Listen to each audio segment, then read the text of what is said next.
Assalamualaikum warahmatullahi wabarakatuh. Selamat pagi teman-teman, para sedulur saya di YouTube. Ketemu lagi dengan saya Agung. Di pagi hari ini saya ingin ngobrol-ngobrol dikit seputaran tentang hal yang terjadi di sekitar kita ya. Nah, mungkin di pagi hari ini saya pengen ngajak ngobrol teman-teman tentang sesuatu hal yang sebetulnya seharusnya anak cucunya Nabi Adam alaihissalam tuh memang mempelajari hal ini ya, karena memang dikonsepkan oleh Allah Subhanahu wa taala bahwa ketika manusia itu lahir di dunia sebetulnya mempunyai musuh yang nyata ya. Dikatakan di sini bahwa setan adalah musuh yang nyata bagi manusia walaupun kita nggak bisa melihatnya. Sampai disabdakan oleh Allah Subhanahu, difirmankan oleh Allah Subhanahu wa taala di surat Al-Kahfi, A'udzubillahi minasyaitonirrajim, Bismillahirrahmanirrahim. Afatatahizunahu wa dzurriyyatahu awliya'a min duni wa hum lakum aduwwun mubin. Apakah kamu hendak mengambil setan dan anak keturunannya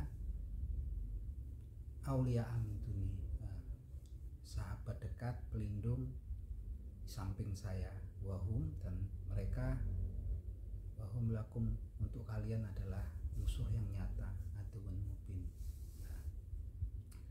Jadi di pagi hari ini langsung aja saya pengen cerita tentang tipu daya setan. Jadi dari suatu kisah Muawiyah bin Abu Sufyan, yaitu salah satu gubernur khalifah Islam di zaman setelah Rasulullah SAW. Itu Muawiyah bin Abu Sufyan ini khalifah ya, gubernur di Syam atau di Syria. Jadi pada suatu pagi Muawiyah bin Abu Sufyan ini tertidur dan sepertinya beliau karena tidurnya pulas kemudian lalai untuk melakukan sholat subuh. Tiba-tiba ada sesosok manusia yang membangunkan beliau dan kemudian mengingatkan beliau untuk sholat subuh.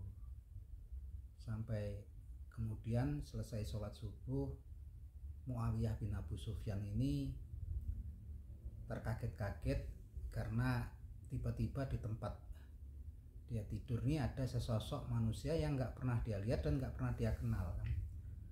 Setelah itu dia dalam kekagetannya dia bertanya pada seseorang tersebut, siapakah kamu, gitu kan?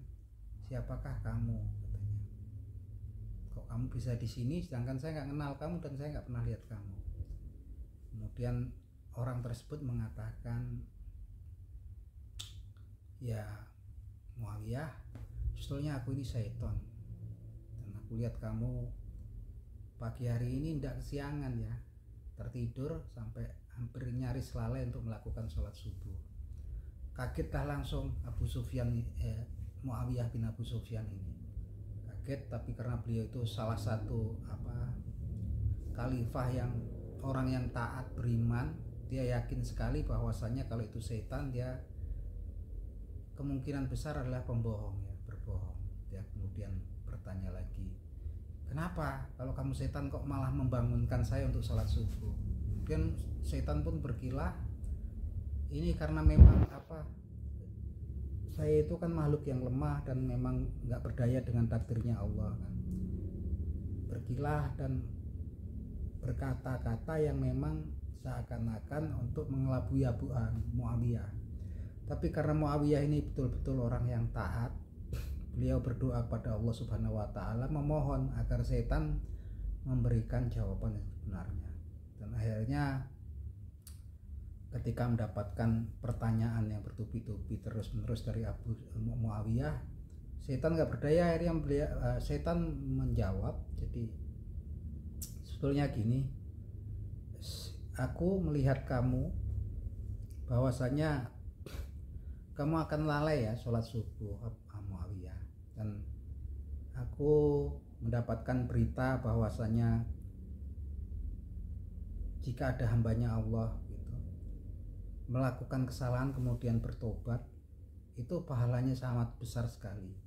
Dan aku pun tahu gitu, jika kamu lalai sholat subuh, ketika kamu bangun kesiangan, kamu akan langsung bertobat kepada Allah dan mengakui kesalahan-kesalahan kamu, mohon ampun sama Allah Subhanahu wa Ta'ala, dan kamu besoknya pasti akan melakukan sholat subuh lagi. Nah, hal ini aku ketahui pahalanya sangat besar sekali ya, kata Syaitan. Oleh karena itu aku nggak mau kamu mendapatkan pahala yang sangat besar karena kamu melakukan kesalahan, kelalaian, kemudian kamu bertaubat dan mohon ampun, menyesal kepada Allah Subhanahu wa Ta'ala. Aku nggak rela dan aku nggak sudi kalau kamu mendapatkan pahala yang begitu besarnya. Oleh karena itu lebih baik aku bangunkan kamu dan sekedar kamu mendapatkan pahala sholat subuh. Nah, sampai di sini ceritanya teman-teman. Artinya memang Syaitan ini dari segi-segi hal-hal yang kecil-kecil pun seakan-akan dia melakukan suatu kebaikan, tapi pada intinya sebenarnya dia itu nggak mau kalau manusia anak keturunan Nabi Adam alaihissalam itu mendapatkan kebaikan. Seakan-akan ya dia membantu Muawiyah bin Abu Sufyan, tapi ternyata di situ ada niatnya yang tidak baik ya teman-teman gitu. Makanya untuk teman-teman yang nonton channel ataupun konten-konten YouTube yang seakan-akan itu mereka para ahli agama gitu kan, orang-orang yang memang mungkin menguasai kitabullah, menguasai hadis, tapi kemudian apa perilaku konten yang mereka bikin itu agak membingungkan teman-teman. Sebagai contoh, banyaklah konten yang cerita tentang konsep-konsep tentang moksa hilang gitu kan, terus arwah mungkin seseorang ataupun raja dari mana yang dahulu kala ada, katanya sekarang masih ada, yang memang nggak ada, karena kalau di konsepnya Al-Quran bahwasanya yang sudah mati nggak kembali. Bahkan Nabi Ibrahim, Nabi Adam, Nabi Muhammad pun sudah meninggal tidak bisa lagi ya kembali lagi gitu kan. Nah ini hati-hati teman-teman, justru saya prihatin dan kasihan para orang-orang yang seakan-akan mungkin ilmu agamanya tinggi dan seakan-akan menguasai ilmu kegaiban. Saya khawatir mereka mendapatkan masuk perangkap tipu daya Syaitan. Karena kenapa? Tipu daya Syaitan itu sangat tipis. Bahkan makhluk pertama kali yang diciptakan Allah Subhanahu wa Ta'ala, manusia pertama kali itu, yaitu Nabi Adam alaihissalam, yang mendapatkan ilmu langsung, pengajaran langsung dari Allah Subhanahu wa Ta'ala pun, dan dia salah satu makhluk yang terpintar di alam semesta ini ya, untuk manusia ya, itu terkena tipu daya Syaitan. Nah itulah, ini sekedar untuk mengingatkan gitu teman-teman. Semoga bermanfaat cerita ini, kisahnya Muawiyah bin Abu Sufyan dengan Syaitan, yang dibangunkan Syaitan ketika dia lalai sholat subuh ya. Semoga ini bisa mendapatkan keilmuan ya, untuk tambahan keilmuan dan ilmu ya. Yang penting teman-teman hati-hati, karena memang segala tipu daya Syaitan itu sangat tipis sekali. Oke, itu aja. Semoga teman-teman mendapatkan pahala dengan nonton video ini.